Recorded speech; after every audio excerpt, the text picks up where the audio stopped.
Good evening, everybody from Doha. We have around 800 people signed from all over the world attending this evening.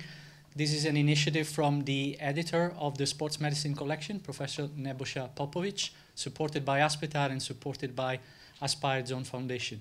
We have an exciting lineup this evening. We'll be talking about training methods and assessment, which is the chapter that you have received when you signed up. And we have different experts that will cover various aspects of testing and assessment and how to use the information to train athletes. We have Professor J.B. Morin from Saint-Étienne in France. We have Dr. Phil Graham-Smith from Aspire Academy in Qatar. We have Dr. Scott Cocking from Aspire in Qatar and Mr. Andre Fornaziero from Aspire Academy in Qatar. And I will talk about also handball during this session. So without further ado, I would like to introduce our first speaker for this evening. Is Professor Jean-Benoit Morin from the University of Saint-Étienne. He is a widely published author on the topic of sprint running mechanics, has done a lot of work also with athletes in this particular field. His article is in the chapter that you downloaded, and this evening he will be talking about sprint running mechanics and how to assess it. So we are going to talk about sprint running mechanics, and I'm going to focus, like the chapter of the book points to, on force assessment in sprinting. So basically, if you want to follow our works on the topic, and if you want to follow our new works on the topic, you can log to my website or to my Twitter account.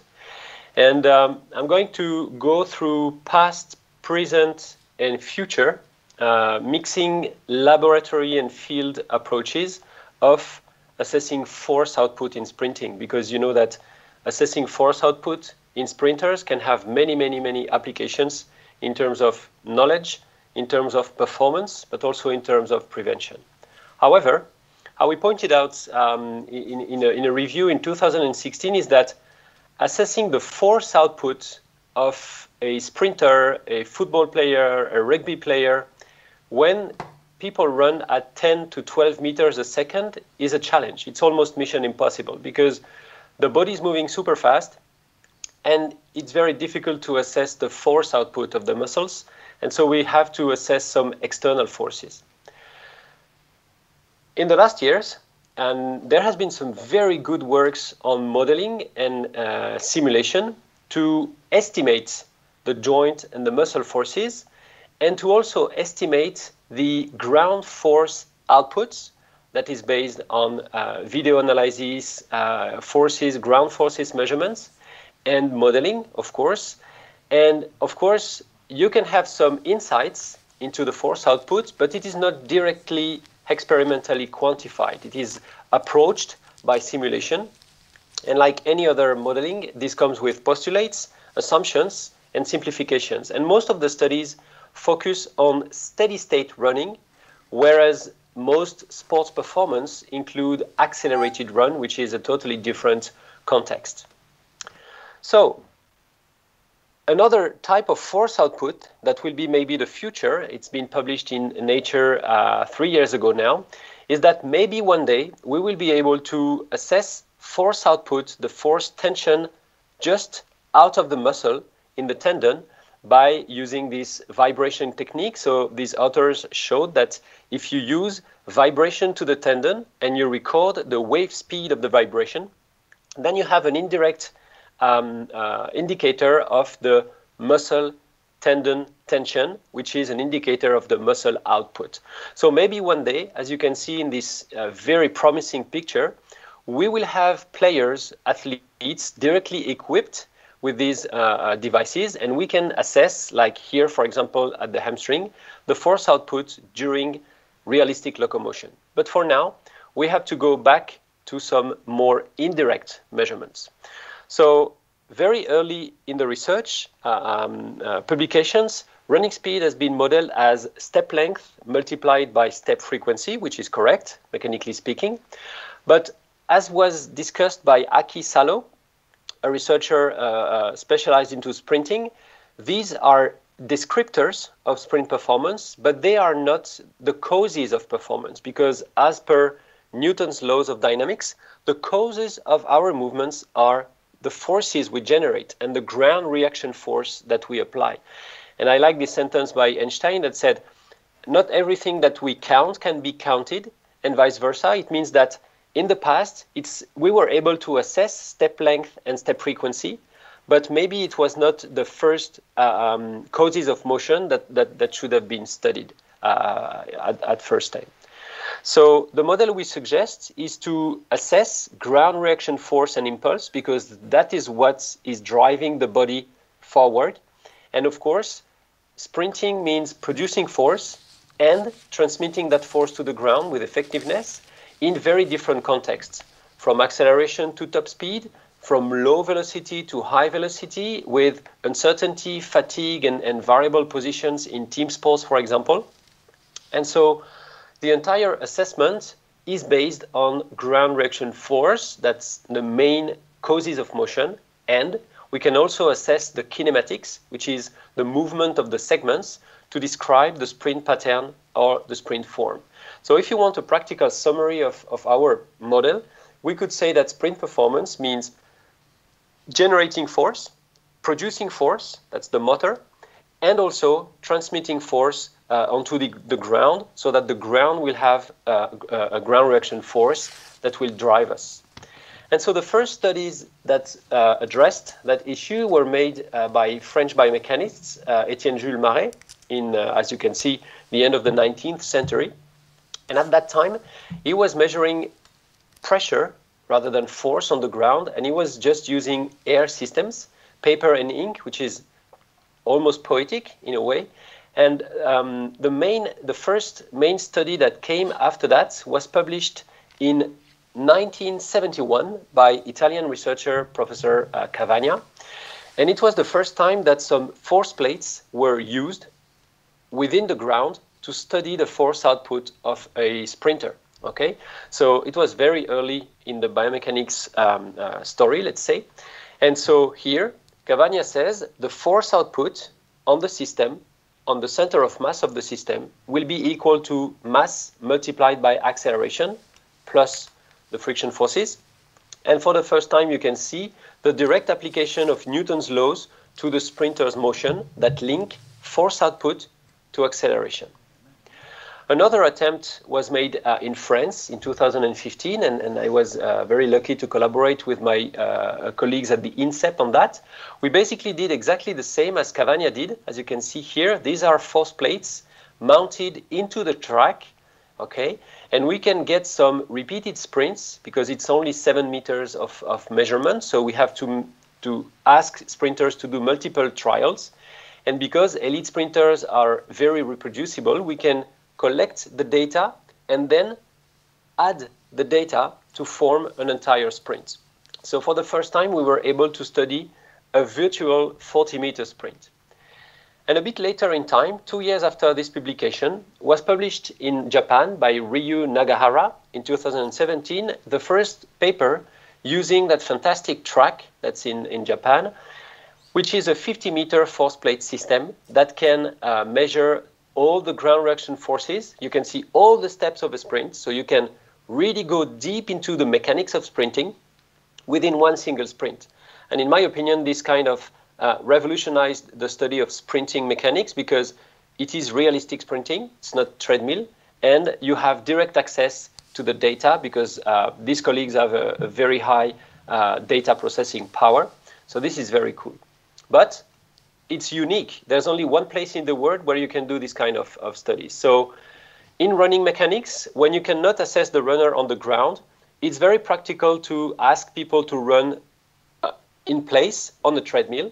And so the first instrumented treadmill studies were published in the end of the 80s by Henri Lacombe in the UK. And here is the system. You sprint on the treadmill, you're attached by the waist, and you increase the speed of the treadmill so we can record the running speed, and we can record the force output that your body is driving forward, and the force sensor is placed at this level. But the main limitation, of course, is that the force output is not measured at the foot, so it's not measured at the interaction with the ground.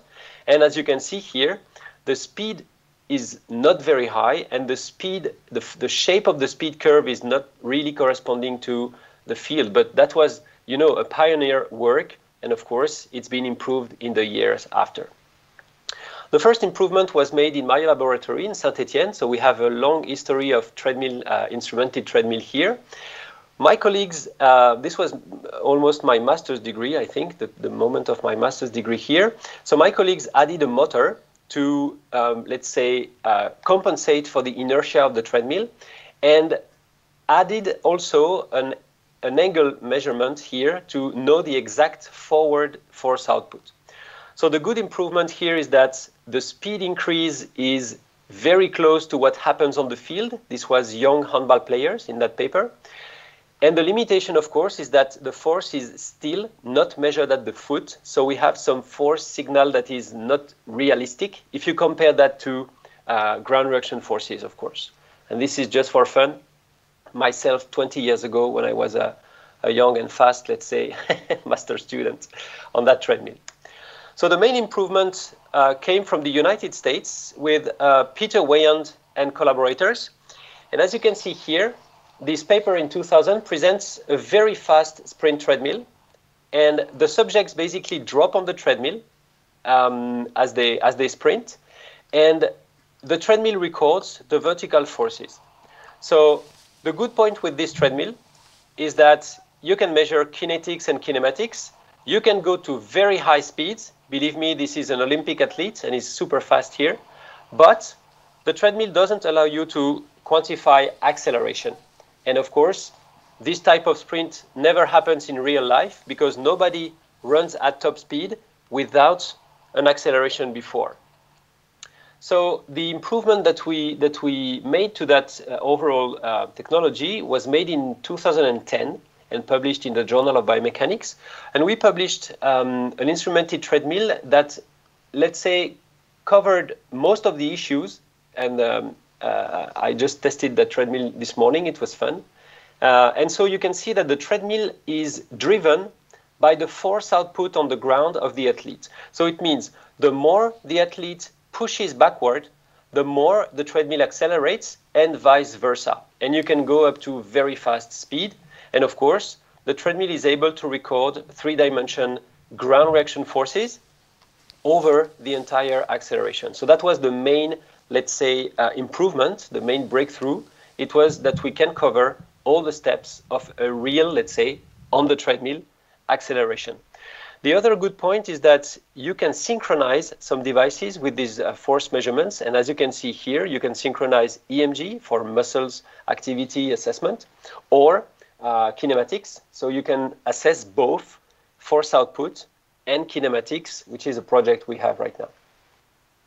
So in summary, if you want to assess the ground reaction force output to understand performance, to work on prevention, whatever, you have two options. And it's almost two impossibilities because it's very unique. Find an instrumented treadmill. There's only two in the world, one in Saint-Étienne and one in Doha.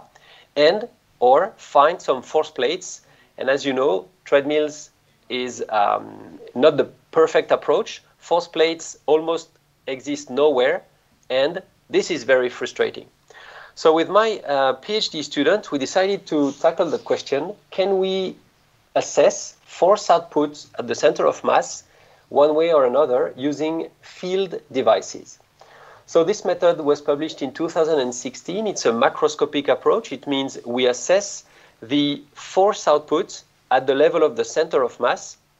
And everything in that method is based on this beautiful fact that has been also identified in the 20s by Archibald Hill. It's that when humans accelerate, the velocity of running increases in an exponential way. And this exponential describes very well elite sprinters, as you can see here, the French sprinter, European champion in 2010. It describes team sport players. You can see here 2 football players. The world record by Usain Bolt also follows that exponential increase in speed. Young people, this is my son when he was 3, accelerating. Older people, this is a 96-year-old sprinter that we were very lucky to measure. And so from that equation, we were able, just using very simple Newton laws of dynamics, to estimate the force output as a function of time, displacement, speed, and acceleration. As you have seen in Cavagna's study, this is pretty direct application of the basic laws of motion. So this method is absolutely not new, and the first to observe that this exponential increase in speed was describing human acceleration was Archibald Hill in a paper of 2728. And I love these pictures because you can see that the real laboratory at the very beginning of human physiology was the field.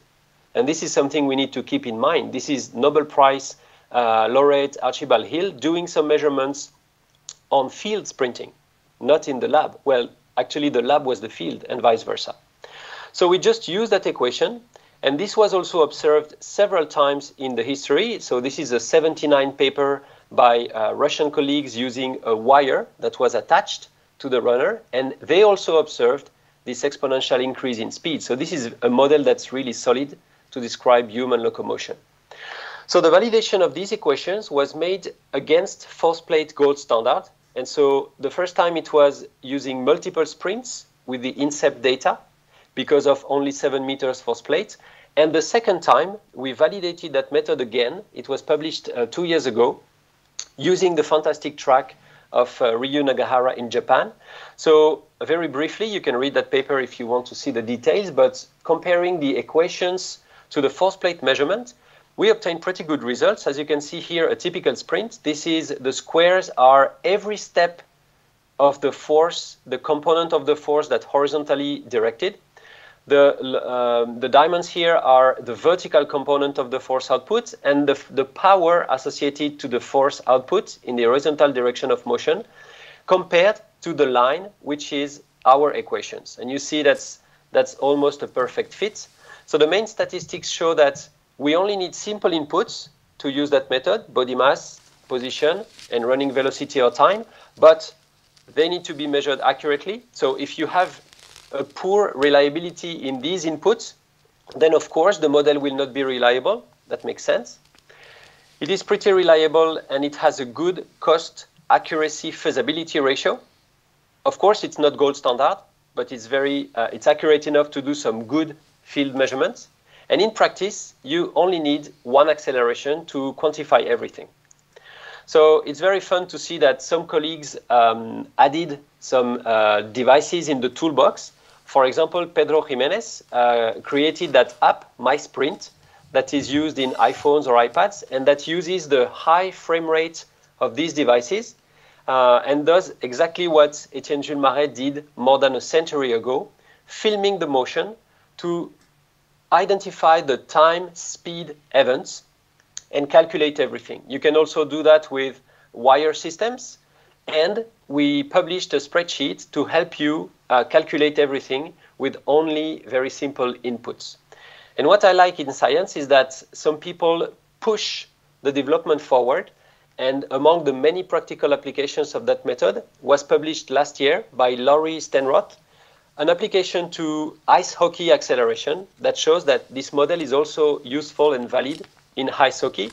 And what I like also is that these authors proposed another way to assess the acceleration using a camera, that's a GoPro, so it's not an iPhone anymore, using some markers, and they generated their own spreadsheet. It's free and it's available on ResearchGate, so that you can set your own setting and calculate everything.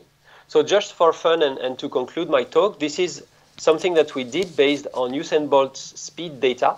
We were not in Berlin during the world record, and we just got the data of speed, and knowing the body mass estimation of the athlete, you can calculate the force output.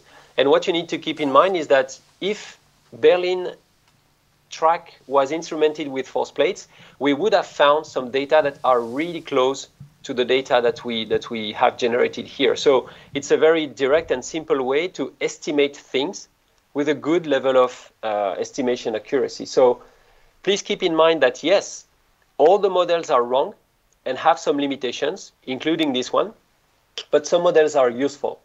And so the main limitations are within the method, but it's also within the subjects, the protocol, and the analysis.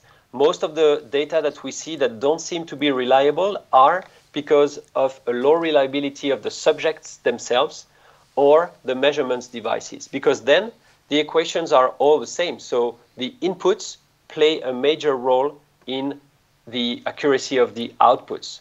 And this is where we are in the fantastic story of force assessment in sprinting. Thank you. And what I'm going to talk to you tonight is a bit of an overview of the application of jump assessment. It's more born out of experience than a historical approach and looking to past research. Hopefully there'll be some take-home messages for you, particularly around force plate assessments, which have become quite frequent in the literature these days. So why do we test jumpers' ability? As I said, it's nothing new. We've been testing jumps. Bosco's work back in the 80s did a lot of work on jump testing, and I dare say jump testing was happening long before that. One of the reasons why I'm not going to quote too many research papers is that a lot of this boils down to Newton's laws and conservation of energy, as Morin just said in his talk. But ultimately what we're trying to do, we're trying to measure an athlete's ability to accelerate their body by applying force rapidly against the ground in a very controlled, easy to measure and reliable test. And the different applications of jump testing are the following: identifying talent, profiling athletes' physical or physiological attributes, tracking changes before and after training phases, detecting asymmetries in muscle output from a return to play scenario, and detecting how athletes are responding to training loads in fatigue monitoring, which has become quite an in vogue new type of assessment of jumps currently. So common jump types. This is a squat jump. You see they start in a squat position, and it's essentially a measure of concentric muscle output. Another one is a counter movement where you start in an upright position, you bend down, initiating a low velocity stretch shortening cycle, which is essentially eccentric followed by concentric. Then we move on to a more demanding jump, which is a drop jump. It's an impact response stretch shortening cycle with an eccentric concentric phase. But we mustn't forget that there are other types of jumps in a horizontal direction, like the standing long jump. And again, like the counter movement, it's a self-initiated stretch shortening cycle with no impact, this time for distance. So there's many options for assessing jumping ability. They range from very cheap to very expensive, and it all depends on the amount of information and the depth of information you want. So chalk and wall, very simple, costs about £1. A Vertec, a little bit more expensive because you've got some equipment there, ranging probably from £1 to about £100. I'm talking in pounds because I'm British. These measure jump height only. Then we've got systems like contact mats and light beams. They measure flight time and contact time and use a formula G times flight time squared over 8 to measure jump height. They range from £10 to about £1,000, and they also give you some other time-based variables like reactive strength index. JB mentioned an app, smartphone app. This one's called MyJump. That will use flight time and accelerometer and the video input, and will also give you force velocity profiles. Very cheap application as well. Then we go on to force platforms.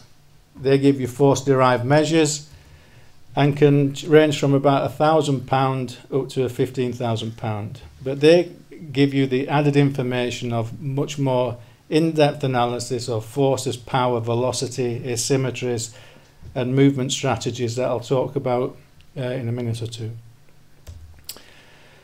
This is the squat jump, and what we can see here is a force trace, and we start with body weight, and we can detect the onset of movement here.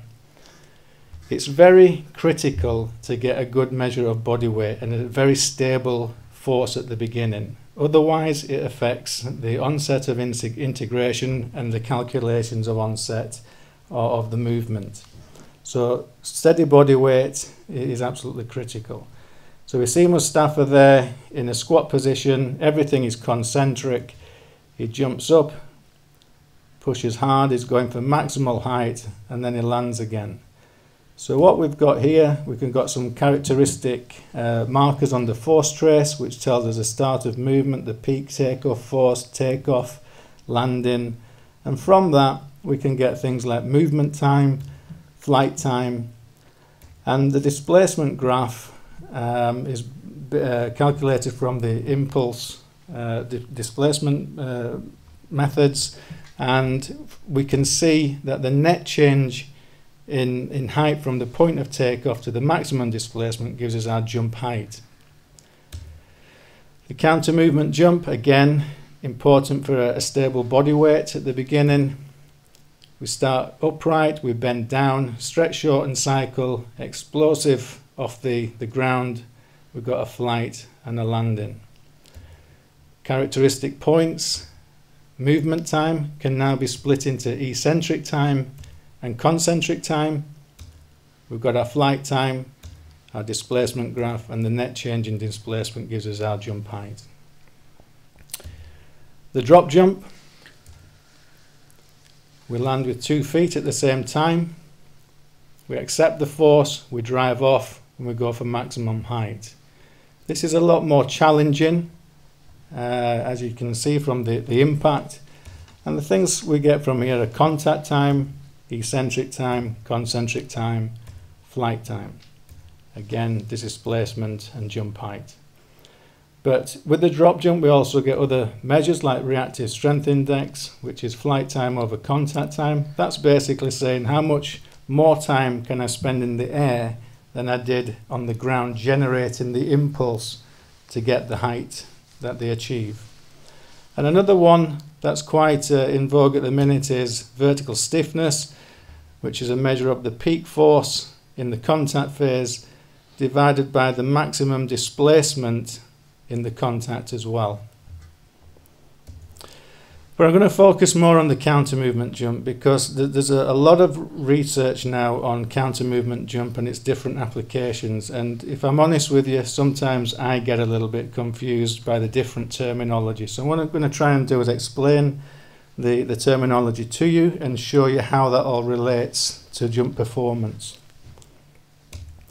So we measure displacement from the onset position. Here in a counter movement jump you're upright. In a squat jump you're much lower, but that would be your reference point.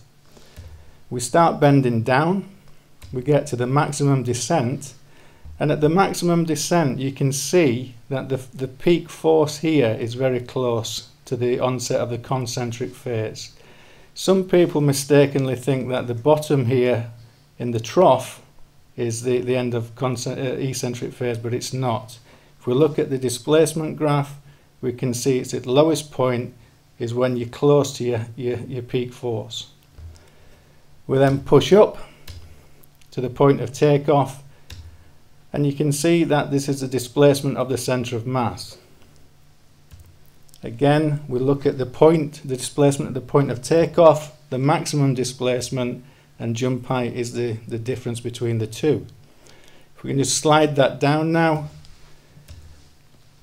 it overlays onto the displacement curve, and we can see that the maximum displacement here, the depth of the counter movement, is also when velocity is 0.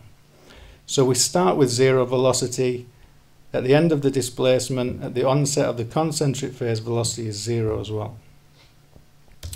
We can pick out things like peak eccentric velocity, how quick you are in the counter movement, and the peak concentric velocity. But the jump height is the effect of the impulse, the area or the net area under the force time curve. So we're going to look at that in a bit more detail now. So the velocity of takeoff we can also calculate the jump height from that using conservation of energy. It works out as the velocity of takeoff squared divided by 2 times gravitational acceleration. This part of the graph, from the onset of movement to where we re-establish body weight, is called eccentric unloading impulse.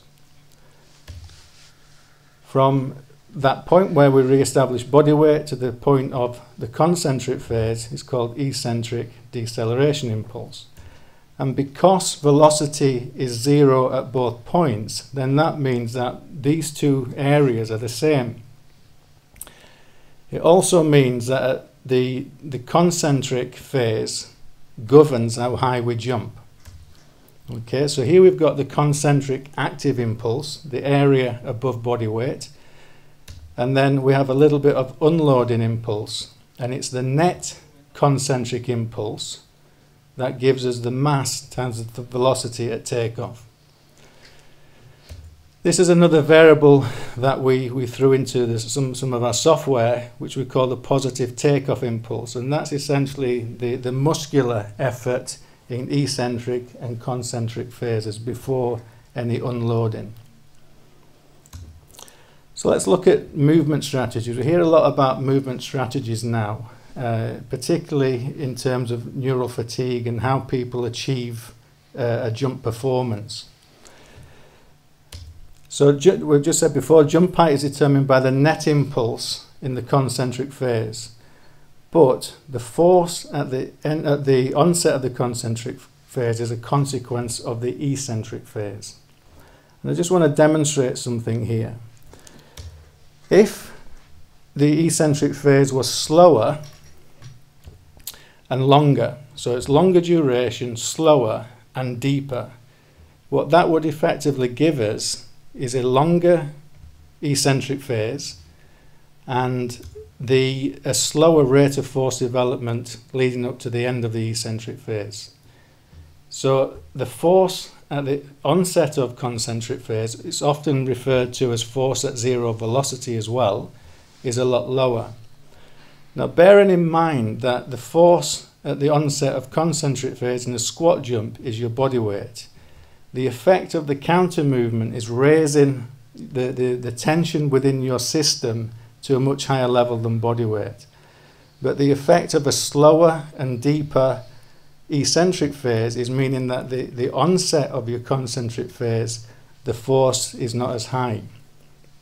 Now by virtue of being lower and not having as much force at the onset of concentric phase, means that your concentric time will be longer. But that's not to say that the jump height will be any less, or it could be the same. If you've got the same jump height, there will be a performance deficit by virtue that it takes you longer to achieve the same result. So what we're looking for some really finely tuned athlete is that you generate more concentric impulse in a shorter duration. So the latest application of force plate technology really has been in neuromuscular fatigue monitoring. That is a term that I struggle to understand at times, but I'll try and put some sense around it now. Some individuals go for the golden bullet variable, like force and onset of concentric phase. For me, I think there's more to it than that. I think it's a process. And we have to create athlete-specific thresholds of when they're fresh. So when they're rested after 2 days or more, you start taking data and building up that profile and threshold of what fresh looks like. Some people would say that jump height isn't sensitive to neuromuscular fatigue monitoring. Now I would say that's your context. Your jump height is your performance outcome. If you don't use that first, then you're missing part of the story. You've got to look at jump height. And this is the workflow that I would go through. If my performance, my jump height, is greater than the upper threshold, I would say that the athlete would be fairly fresh. If they're lower than the threshold, I'd say they're fatigued. I'm trying to make this as much common sense as I can. But if they're in the middle of this threshold, we would probably need to explore it further. And by looking at it in more depth, I'm now going to look at the concentric time and my force at the onset of the concentric phase. So if my concentric time or the force at the onset of the concentric phase is the same or better, I would probably say the athlete has recovered. If the concentric time is longer or the force at the onset of concentric phase is lower, there could be some performance deficit. Now, because this is one performance, everything is interrelated. I think we lose sight of that at times. So if I've got a longer concentric time, just going back on what I said before, it will be a deeper counter movement, slower. You will also get a lower peak eccentric velocity, lower eccentric rate of force development, and a deeper counter movement. So what? Okay, that's a question. So what, when you're working in an integrated support team, what does this mean? And what interventions do you do from it? So if an athlete is spending a little bit more time in the concentric phase, maybe not jumping quite as high, it would indicate that they're using more muscular effort than using the elastic tissue, so it becomes less efficient. It also may point out that one leg isn't functioning as well. So therefore, the interventions could be, and I'm not saying this is for definite, but they could be. If you've got signs of fatigue, you've got to be looking at conversations around recovery. If you've got some asymmetry, or one leg is not functioning, then we do some musculoskeletal assessment, look at the asymmetry of left and right forces, which a lot of the force plate systems now give you. This is now an example of a test we do with some of our jumpers at Aspire. It's quite unique. We're doing a test called the 1-1. And young Jabber here, he starts with a counter movement. He jumps up as high as he can. He's going over 50 centimeters there. He lands and he tries to get out of that as quick as he can to do a rebound jump. So everything in this test is about responding to his maximal effort. So we've plotted Jabber over time all season, and we can see our thresholds. This is his average on a Sunday when he's rested, and we do Sunday and Thursday. Our weekends here are Friday, Saturday. So we have thresholds of on the green line of the upper threshold, and the red line is the lower threshold. We're looking to see when he's in the above the upper threshold and when he's below. Here we would say he would be showing signs of fatigue. For the reactive part, we can use many different variables, from coefficient of restitution, which I've got here, which is an indication of the ratio between velocity impact to the velocity out. We could look at other things like stiffness. We can look at reactive strength index, various measures. But what it does, we've got a little indicator here, and what we don't want to be is in the red. Ideally we want to be in the green here, where he's jumping as high as he can above the upper threshold, and is responding to that very well as well. But we don't want to see is in the red here, where he's not jumping as high as he can, and even if he's not jumping as high, if he can't respond to that. So we're looking at explosiveness in the counter movement and reactiveness in the drop jump part of it. But, and this is a real big but, these are observations to support decisions, not necessarily to make decisions in isolation. I think we can often lose sight that the data we collect is the be-all and end-all, and it's not. We've got to look at these results in the context of the overall holistic athlete profile, the stage that they're in their training program, what their performance goals are. We need to listen to the athlete's feedback and then telling us if they're tired or not. And coaches and other support staff intelligence on the boys. So it's putting the icing on the cake, if you like. The quantitative information from the jump testing is supporting the overall picture. Return to play is another area that the physios are very keen to look at. Here we can see a force profile of someone who's very heavily right leg dominant, possibly post-injury. We can see big deficits biased towards the right leg based on peak force, which are these values here, the average in the eccentric phase and the average in the concentric phase. These are very simple measures of what that graph is showing us. But how do we interpret that? A lot of people just go 10% difference and that'll do them. Well, what we did, we looked at thresholds. Again, we looked at the absolute difference between two limbs. We're not looking at dominant, non-dominant, we're just saying what would be a typical difference between two limbs. We found the average, absolute difference and standard deviation, and our threshold was absolute difference mean plus a standard deviation. And what we see here are for different sports, cricket, rugby, soccer, and some elite athletes as well, these were the typical thresholds. Beyond those thresholds, I'd be pretty inclined to say there is some asymmetry there that the physios and the S&C coaches and the coaches may want to look into further. But interestingly, in this data, what we can see is that soccer players tended to be a little bit more symmetrical than the other players.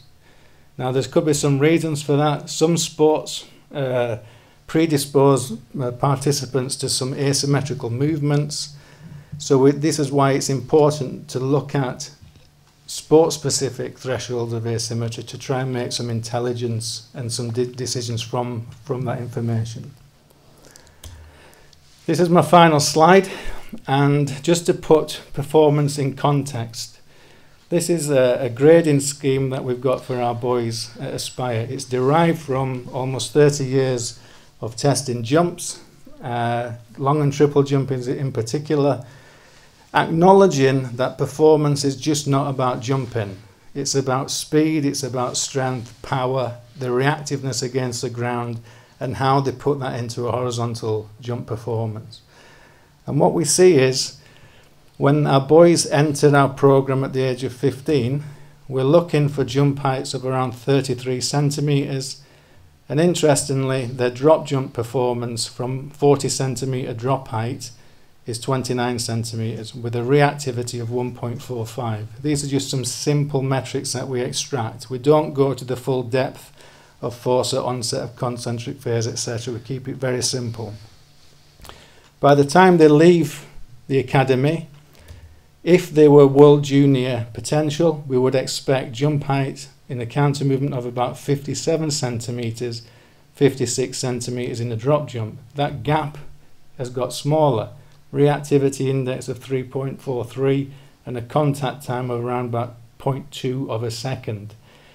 If you look a little bit higher, senior athletes, world-class athletes, your Mutaz Barshims, your Jonathan Edwards, these sort of guys would be doing 65 centimeters plus in the counter movement jump and the drop jump the same.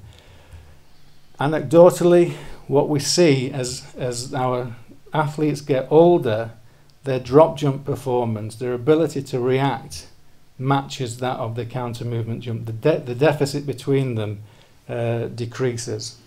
So, and again, the senior athletes would be spending over 4 times more time in the air than they would do in the contact as well. So hopefully that's given you a bit of an insight into what is a good jump performance, the different applications of jump testing, and that's me done. Thank you very much.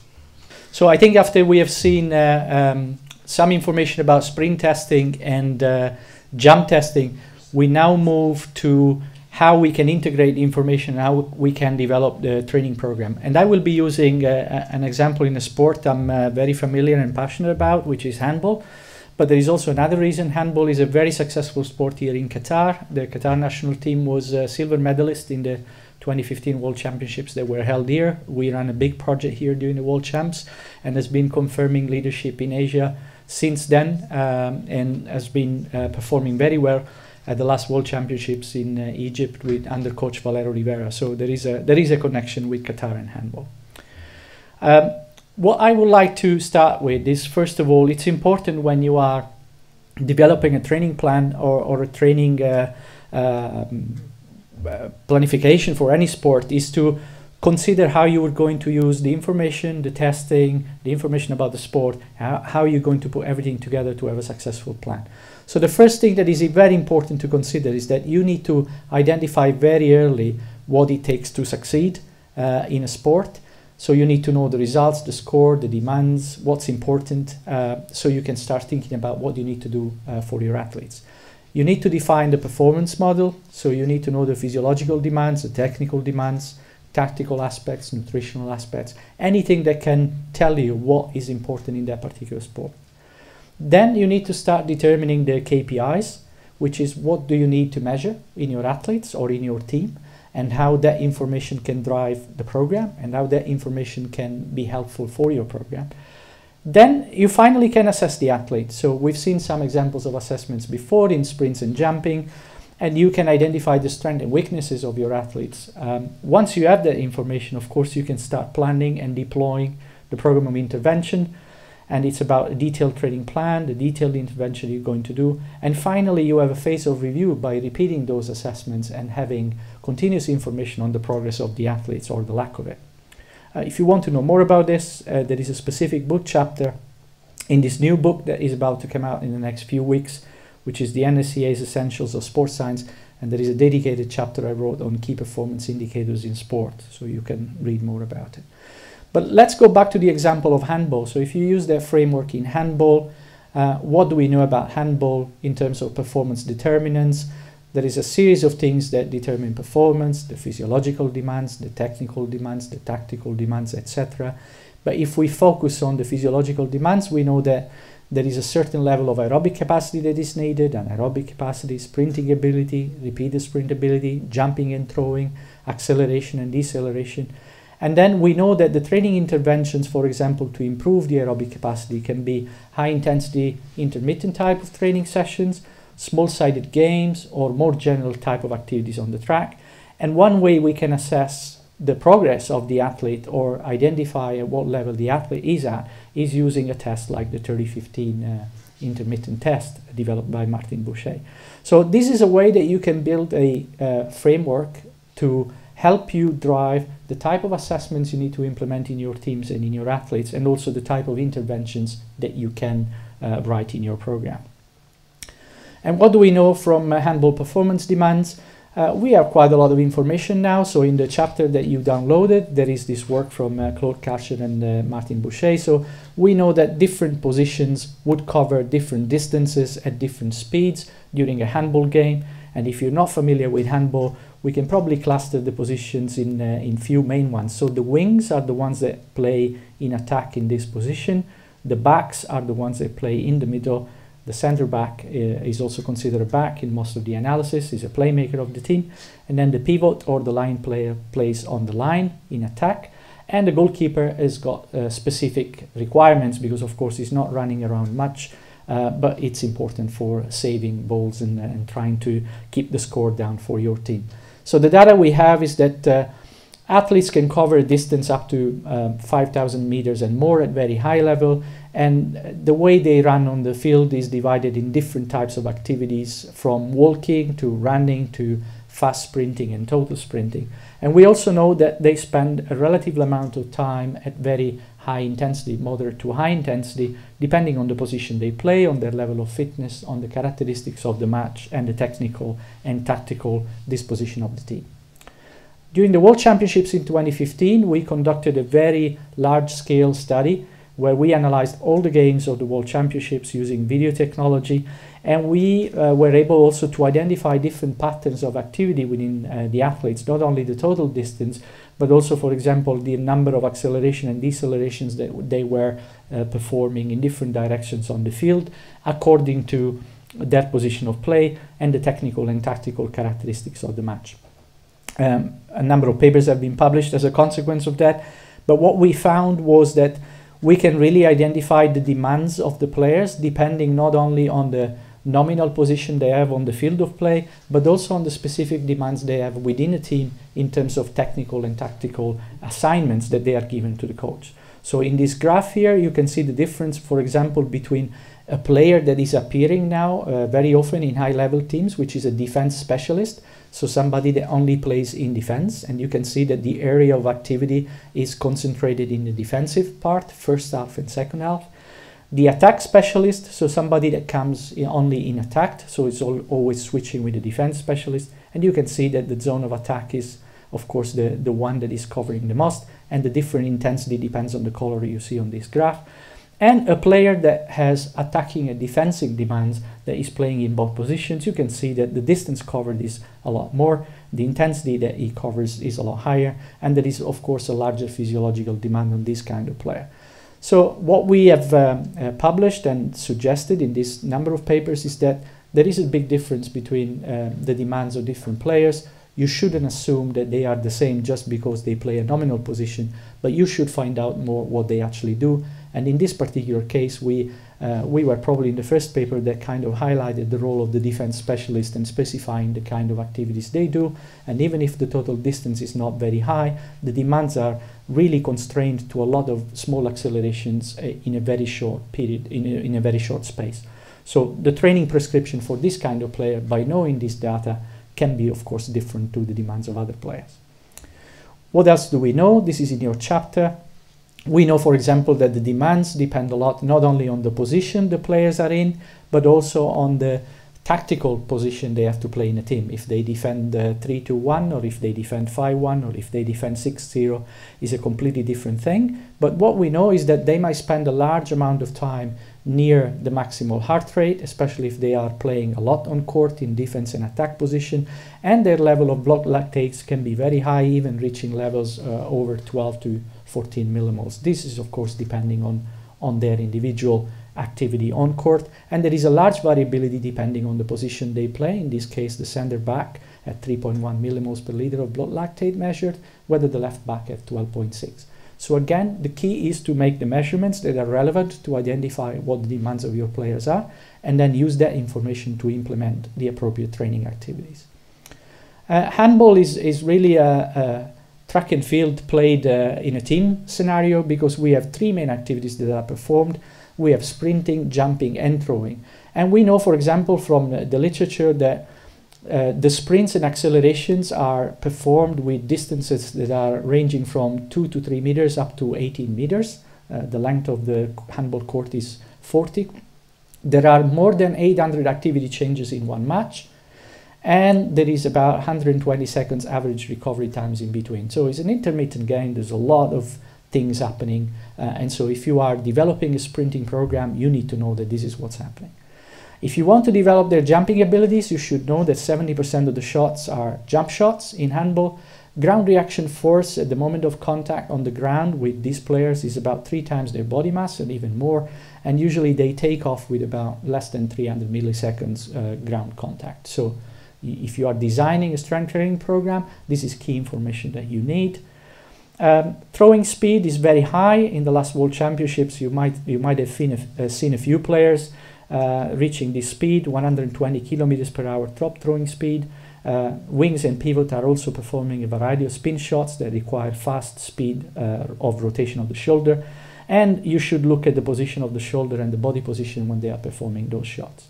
And finally, goalkeepers, they have about a 30% save rate at the elite level, and we have shown that if you want to win at the elite level, you need high save rates, of course.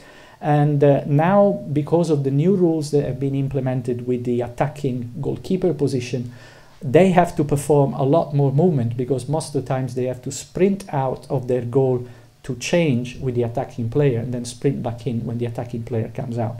So I think their demands have changed a little bit, and so you should take that into account when designing the training program. So what do you do with this information? From knowledge, you have to move to planning. And so this is a useful framework that was in your chapter, where you have the position of the player, the strength demands of this kind of player, the speed demands of this kind of player, the metabolic function or the metabolic demands of this kind of player, and also from the injury studies, we know what kind of injury prevention plans you can put in place. And so when you know this, you have a good framework to work on, you know how to assess your players, you are finally moving to a planning activity where you can start implementing a variety of training sessions. And these are examples of how you can program the training sessions details with particular reference to developing speed endurance or the endurance specific capacity of players in handball. So these are examples of typical sessions where you can have short intervals or repeated sprint training or sprint interval training or using small-sided games. This is the type of intensity you can reach. This is the between effort recovery you can have, the expected time near VO2 max, the oxygen energy delivery system that you target with these different activities, the expected blood lactate, and the expected neuromuscular load. And these are examples of some of the sessions where you have players performing technical activities or repeated sprints. And in this particular graph, you can see that if you plan your small-sided games appropriately, you can reach metabolic demands that are very similar to sprint intervals, but also by measuring very simple things like the time spent over 90%, for example, of heart rate max, or the time spent over 90% of your VO2, if you have the ability to measure it, you can cluster and classify the different drills and start to be better at planning sessions, putting the right drills into the right place. And again, if you have now the access to inertial measurement units that can give you information about the distance covered by the players and the number of accelerations and decelerations, you can start to cluster and characterize training sessions that are handball specific, also having clear information about not only the metabolic demands but also the work output that the athletes perform. Strength training is of course very important in handball. As we've seen before, there is a variety of demands. This is an example of a typical strength and conditioning program, pre-season for an elite team of the Italian league quite a few years ago, and with a systematic approach where you individualize the training program for your athletes in a very short period of time in pre-season. It's possible to improve the counter movement jump by 9%, for example. This is a first league team that went into European Cups in Italy. And also with a systematic training, it's possible to improve force and power abilities of the upper body. Like in this case, a player that started a systematic strength training program in 1999, a few years later, there's a big improvement in power output as measured in the bench press exercise with different loads. And we know very well that in handball there is a correlation between the power output you produce during a bench press and throwing speed. So it's quite an important KPI that you can implement in your handball teams.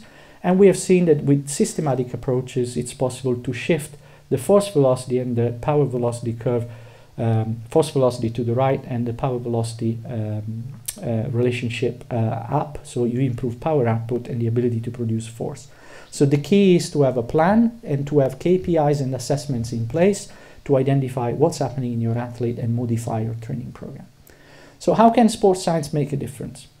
As we've seen before, collecting, analyzing, sharing training and competition data is your evidence that you try to gather.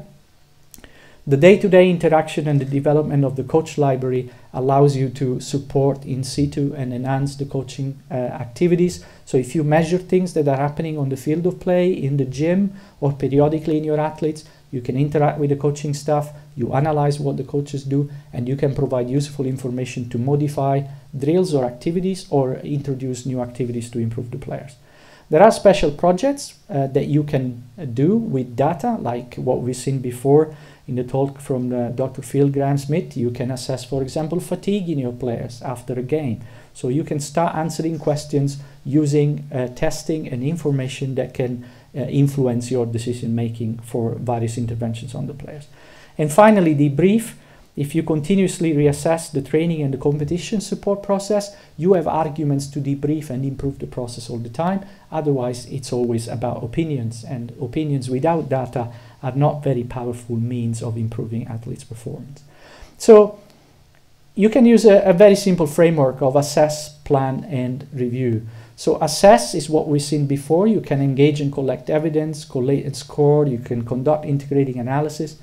You can define your sports coaching model and understand it and define the measures you're going to use, set targets, identify and prioritize actions, and have clear outputs, which is a coaching action plan, and improve the coaching knowledge base. So you modify continuously what you're doing to make it better.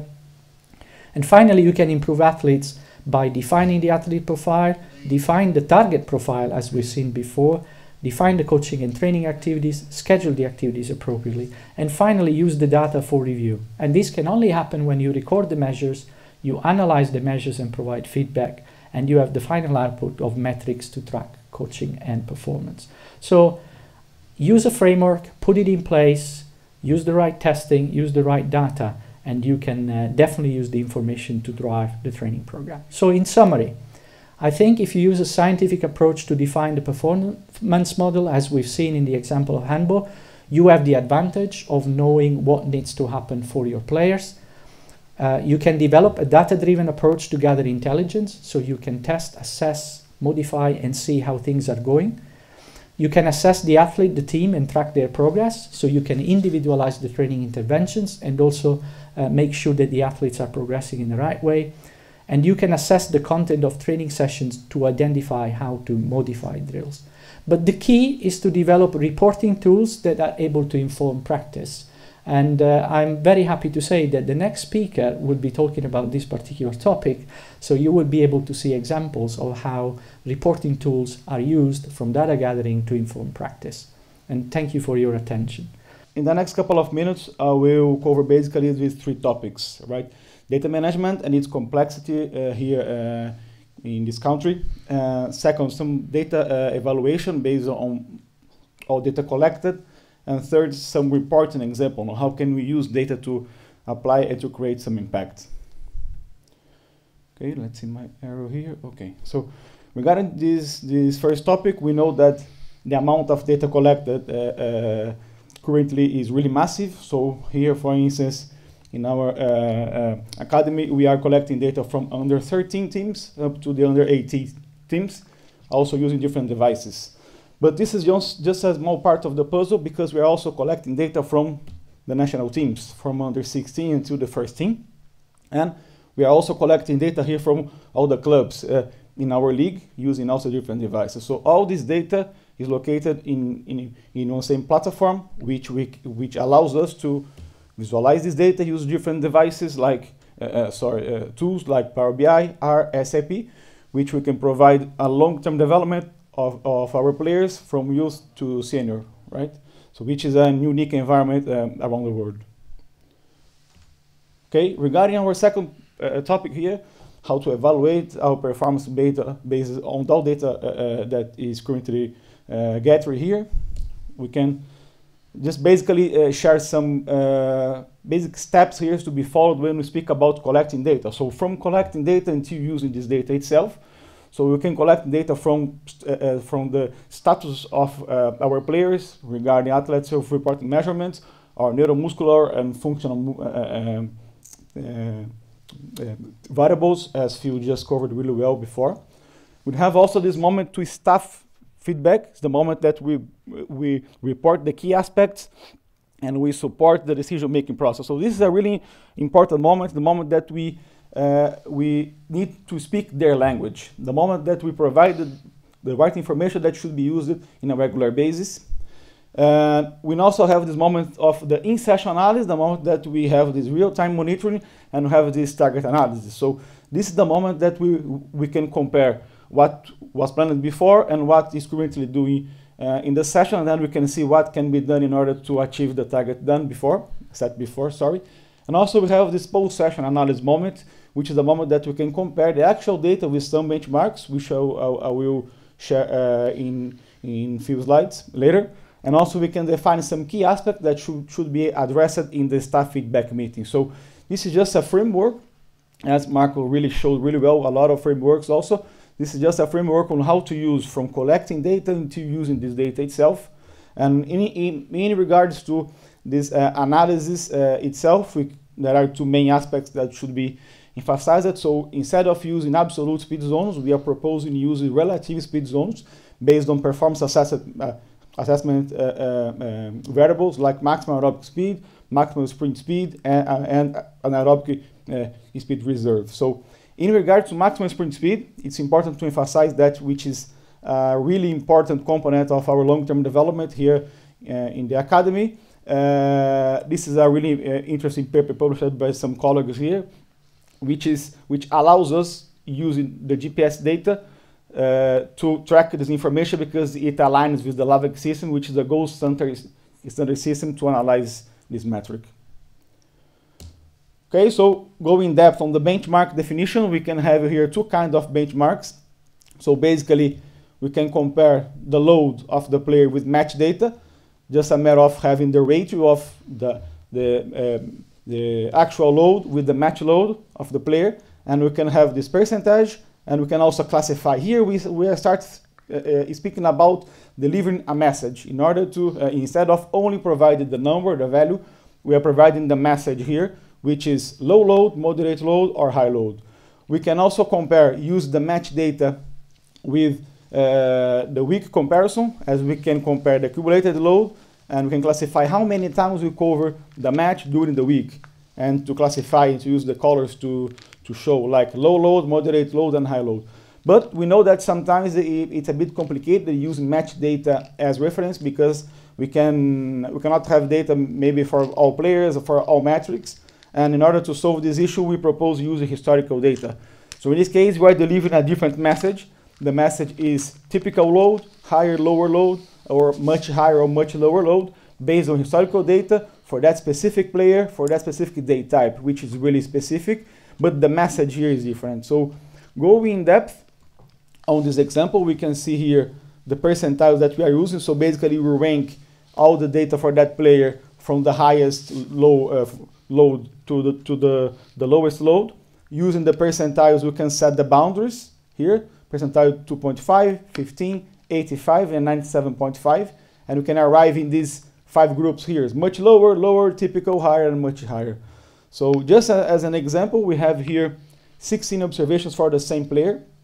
Okay, and if we rank them and use the percentiles, we can set these boundaries here. So just an example, if we target for this player a much higher training session, this player should cover more than 7K to arrive in this group and this interpretation.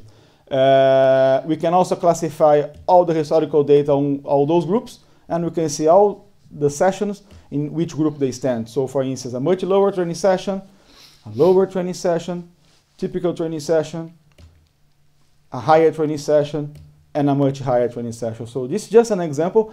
I know that sometimes it could be a bit complicated from the coach point of view to understand all these calculations, these percentiles, and these statistics behind of that, but we don't need to explain that. So if they want, no problem, but they need only to understand the message. As I showed before, we are delivering here a message, so they need to understand in which group this player stands in that session. So for instance, this player run more than 7K, it means like a much higher training session, which is, this is the message that we are focused on delivering.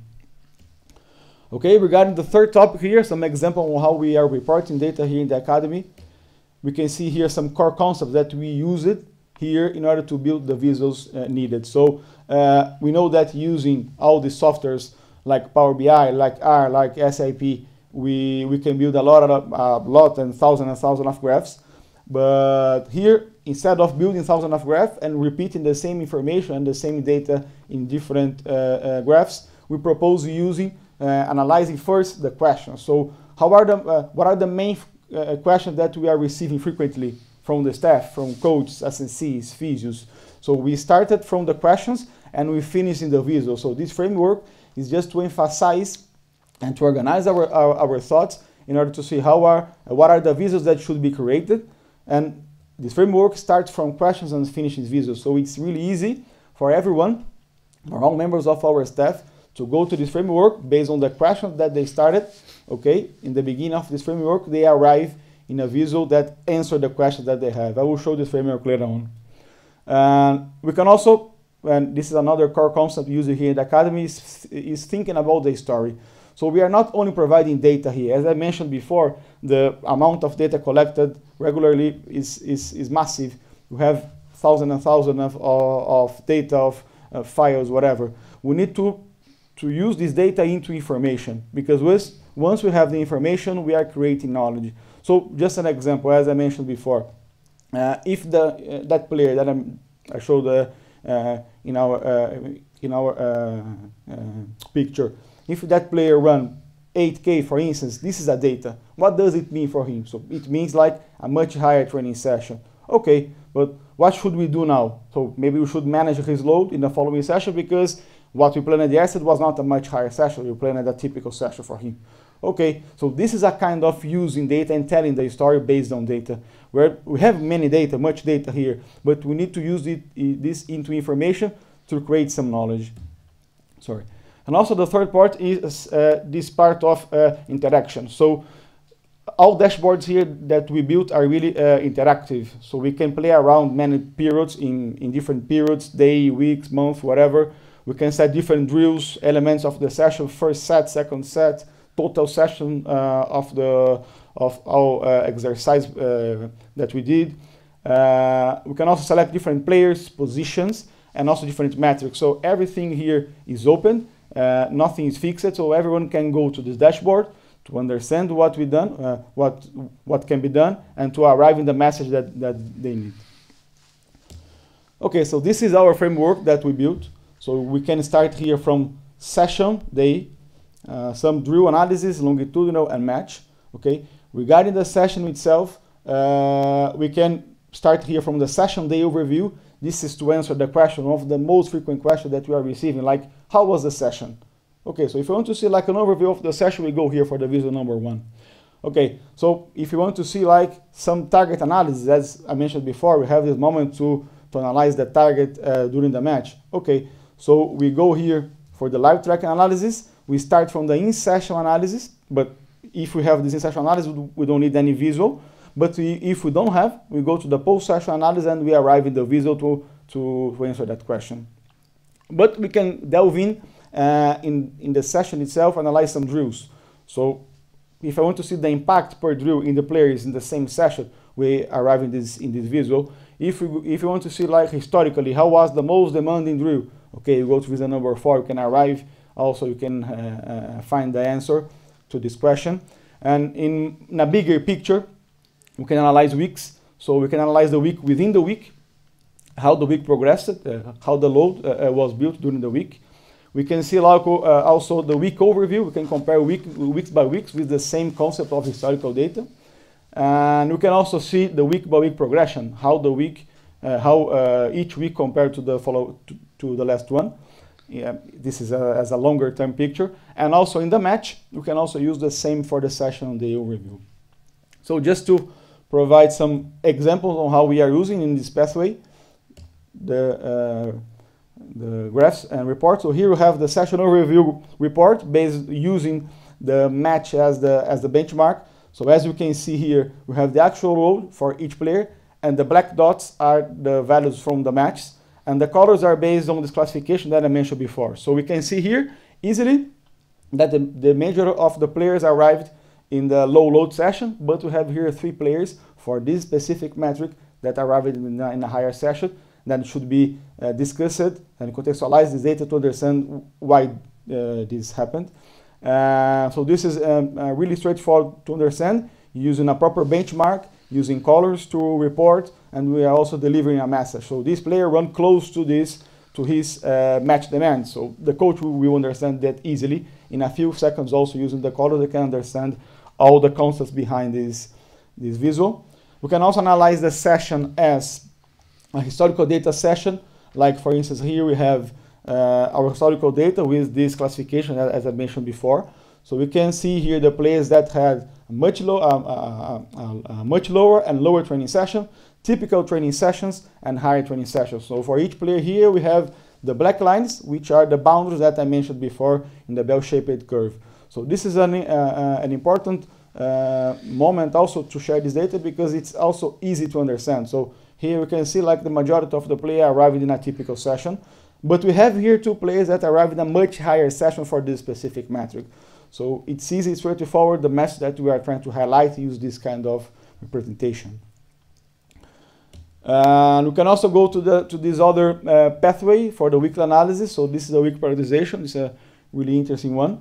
We have here the daily load of the week, okay, compared to the match using the same benchmark showed before. And we can also see here the weekly periodization based on the accumulated load throughout the week. So as the week progressed, we can see how the load was built during the week compared to the match to arrive in the message how many matches we covered during the week. So another interpretation, again using colors, but the same benchmark to analyze the week now instead of only analyzing a daily session in isolated. And in here we can see another pathway to arrive at this visual.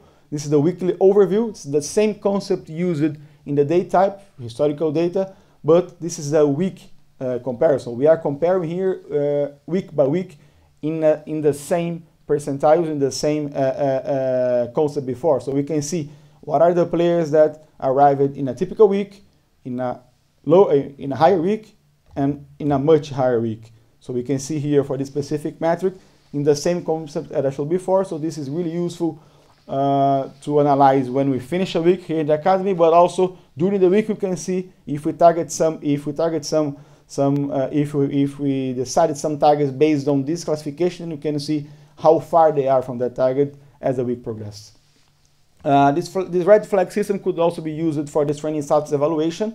As I mentioned before, there is a moment that we are collecting information from athletes self-reported measurements, and based on this really interesting paper, we can see here the players that had higher answers and much higher answers based on their own historical data. Then we can provide the same information to the staff right before the session to arrive in the message, like how are the players before the sessions, how they are based on their own feeling.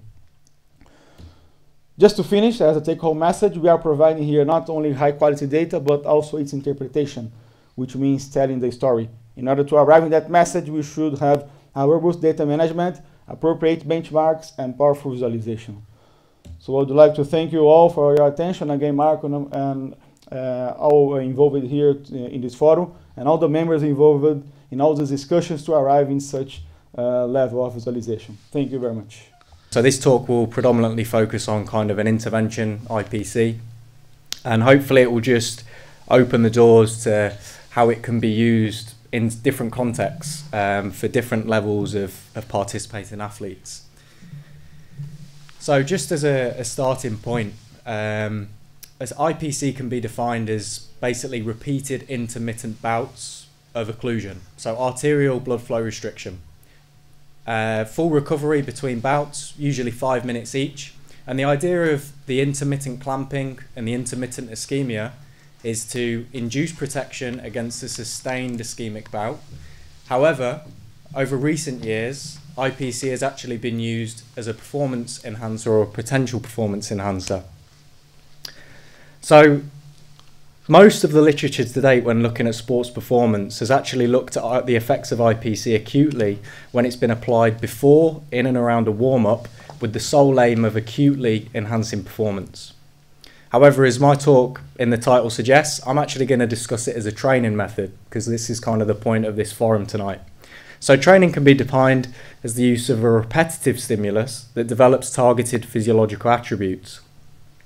And to date, I think the literature when using repeated bouts of IPC over a duration of time has really focused on 3 key areas.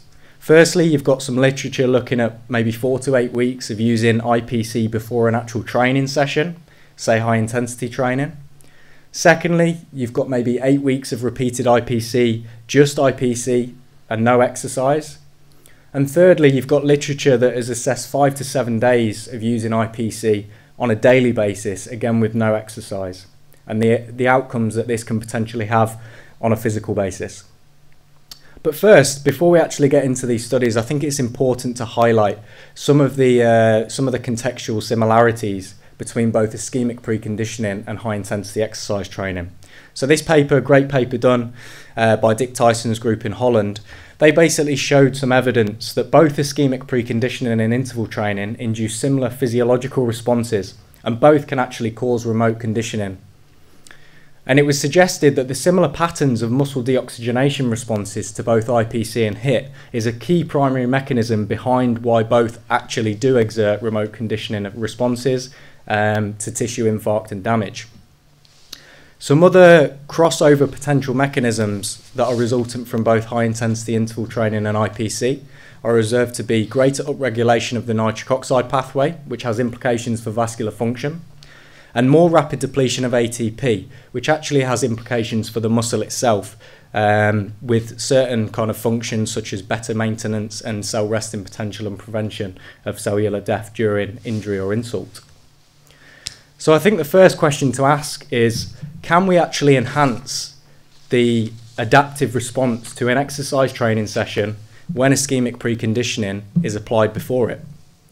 And as I said, I'll discuss two specific papers that have looked at this to date, using a 4 to 8 week period where they've assessed IPC either 2 or 3 times weekly before high intensity interval training. So the first study assessed the impact of IPC over 8 weeks on running performance. And in highly trained middle distance runners with a VO2 max of around 64-65 mils per kilo per minute, the main finding was the study showed that IPC treatment before 3 high intensity sessions per week did not improve maximal oxygen consumption nor 1 kilometre time trial performance more effectively than just doing HIIT training alone. A later study, published 2020, actually showed some conflicting evidence.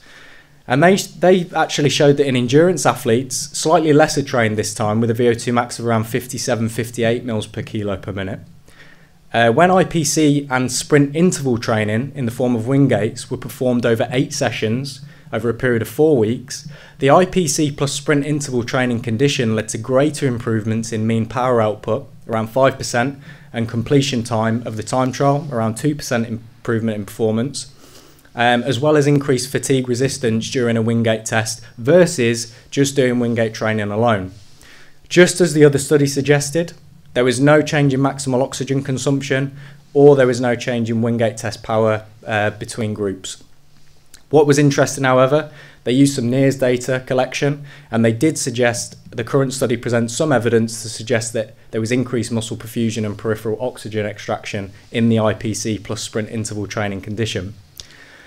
So the literature in this area is pretty limited to date, but I think we need to start asking some questions immediately. So this may follow some literature trends where the better or well-trained group did not receive a benefit from ischemic preconditioning plus HIIT training.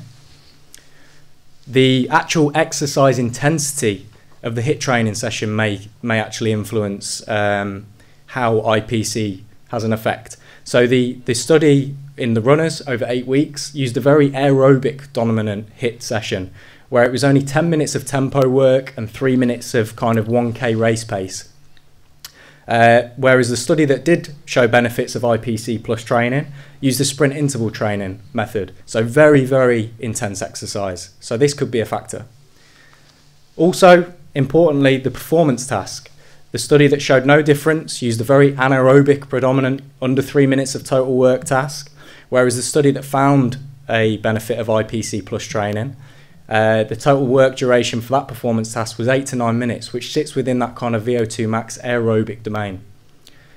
Whilst there was no improvements in VO2 max, this paper did suggest there was evidence that there was increased muscle perfusion and peripheral oxygen extraction in the IPC plus training group. So definitely something to consider there, and some further work needs doing. But what happens when ischemic preconditioning is performed without exercise, say over 8 weeks, 3 times a week? What can we expect on the body? So this study, great study performed, showed that compared to a control condition, so if you do nothing and you just do IPC 3 times weekly for a period of 8 weeks, you'll see greater improvements in arterial function measured through flow-mediated dilation following ischemic preconditioning. However, repeated ischemic preconditioning when there's not training involved did not change microcirculatory function or fitness, maybe not too surprising. But when we think of the injured athlete who may not actually have a capacity to exercise or train, could this be something worth investigating? And we know that there are a range of physiological contributors to performance, including the cardiovascular system, skeletal muscle system, and even the central nervous system. And previous work has demonstrated that repeated increases in vascular shear stress represent an important stimulus for vascular adaptations in both function and structure. And this is because vascular adaptations are mediated by shear stress dependent mechanisms. Now, this was a study done in 2010, and all they looked at was if you do exercise with a shear stress response on the vasculature versus a non-shear stress response exercise task as a control, what are the effects on the vasculature? And they showed, you can see this clearly, that over a period of 8 weeks, you start to get real significant improvements in flow-mediated dilation, which is a function measure, from week 2 to week 6. However, looking at this data, it appears that by week 8, flow-mediated dilation returns to the baseline, which may not make much sense. But when we actually take a look at the brachial dilatory response to ischemic exercise, which is a measure of structure and structural remodeling, we can see that there is a significant difference over time. So both together, this study therefore highlights the time-dependent changes in both arterial function and remodeling are both shear stress dependent, which is really, really good work.